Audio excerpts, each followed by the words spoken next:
baunya, tumbuh subur di tengah taman. Nama saya Asif Ali Binta Rahmadan. Salam kenal Dewan Juri dan teman-teman. Assalamualaikum warahmatullahi wabarakatuh. Di kesempatan kali ini saya akan membawakan cerita yang berjudul Legenda Gunung Sari, karangan Asri Wijayanti. Simak ceritanya ya. Dahulu kala, di sebuah gubuk tua, hiduplah seorang nenek miskin bernama Mak Tuah. Ia sakit dan kesepian. Setiap hari Mak Tuah harus mencari kayu bakar agar bisa bertahan hidup. Suatu hari setelah Mak Tuah pergi ke pasar, saat Mak Tuah ingin mengambil air, Mak Tuah menemukan seekor cacing besar dan bersinar di dalam kendinya. Wah, unik sekali cacing ini. Bawalah ia pulang bersamamu, maka engkau akan beruntung selama kau pandai menjaga mulutmu. Mak Tuah terkejut mendengar suara yang entah dari mana asalnya. Tanpa berpikir panjang, Mak Tuah pun membawa pulang cacing yang ia temukan. Tetapi ketika membuka kendi keesokan harinya, Mak Tuah menemukan gelang emas bermata hijau yang sangat indah. Cantik sekali gelang ini. Tetapi gelang ini terlalu bagus untuk kupakai. Lebih baik aku jual saja kepada Pak Alang. Ia pun ingin membeli gelang itu untuk istrinya, Nah Ana. Ramalan mengatakan bahwa mereka tidak akan memiliki anak kecuali mereka bertemu dengan orang yang beruntung. Wahai istriku, janganlah engkau terus-menerus bersedih. Hari ini untuk menghiburmu, aku telah membelikanmu hadiah yang indah. Nah, Ana sangat senang saat menerima gelang itu, lalu menyimpannya ke dalam peti perhiasan. Di pagi harinya, saat Ana ingin mengenakan gelang itu, saat ia membuka peti perhiasan, Suamiku, kemarilah. Dari siapa ini? Dia cantik sekali.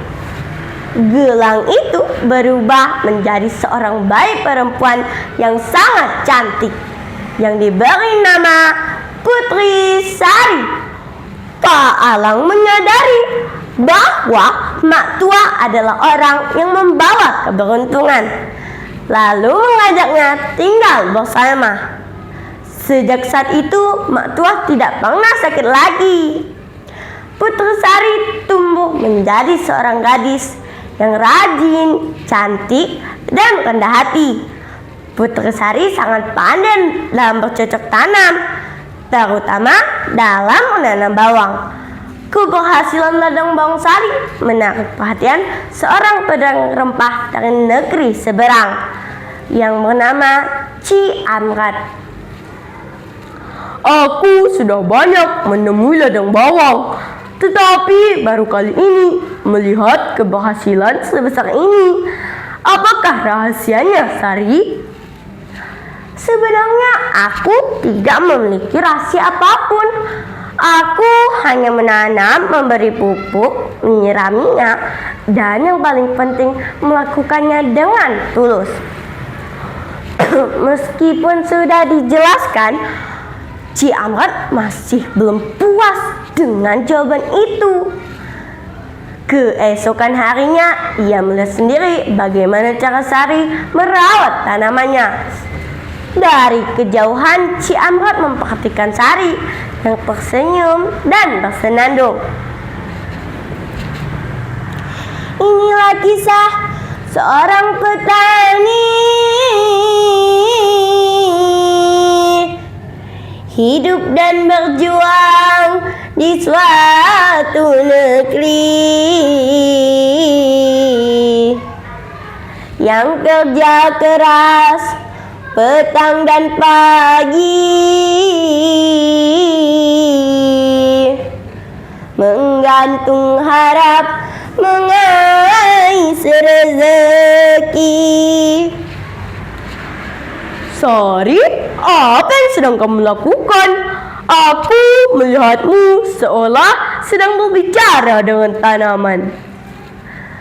Benar, Tuan. Tanaman itu makhluk hidup sama seperti kita. Jika kita merawatnya dengan hati yang senang dan tulus, mereka akan membalasnya dengan hasil panen yang luar biasa. Mendengar itu, Ci Amrat jatuh hati dengan ketulusan dan kecerdasan Sari.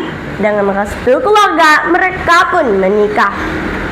Karena terlalu bahagia, Mak Tua tanpa sengaja membocorkan sebuah rahasia kepada warga desa bahwa ada unsur sihir di dalam asal-usul kelahiran Sari. Istriku, tolong ceritakan yang sebenarnya tentang bagaimana sebenarnya kamu dilahirkan. Sudahlah suamiku, kita jalani saja hidup yang sekarang. Karena penasaran, Ci Amrat terus mendesak Sari sehingga rumah tangga yang tadinya bahagia menjadi kesalahpahaman. Di sisi lain, Mak Tua merasa sangat bersalah karena lidahnya telah merusak rumah tangga mereka. Rasa sesal itu membuatnya jatuh sakit hingga meninggal dunia. Akhirnya malam bulan purnama pun tiba. Sari mengungkapkan semua kebenarannya. Sebenarnya dulu aku adalah seorang putra raja yang sombong. Karena kesombonganku, aku pernah menghina seekor cacing. Hati cacing marah, lalu mengutukku menjadi seekor cacing.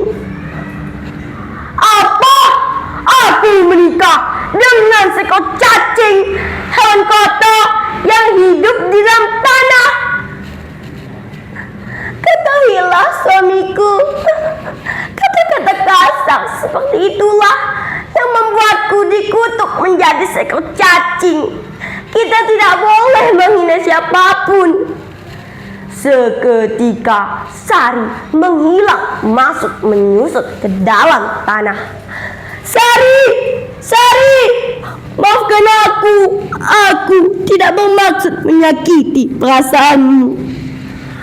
Penyesalan selalu datang terlambat. Dengan penuh derai air mata, Ci Amrat berusaha mencari Sari. Ia menggali tanah di ladang bawang secara terus-menerus, sehingga tumpukan tanah semakin tinggi hingga menjadi gunung. Kini gunung itu dikenal sebagai Gunung Sari. Menenun kain dengan benang-benang ditarik perlahan-lahan kepada juri yang kami sayang. Mohon maaf atas kesalahan. Pesan moral dari cerita ini adalah pentingnya menjaga lisan dan hati. Kesombongan dan ketidaksabaran hanya akan membawa petaka bagi diri sendiri dan orang yang kita sayangi. Wabillahi taufik wal hidayah. Wassalamualaikum warahmatullahi wabarakatuh.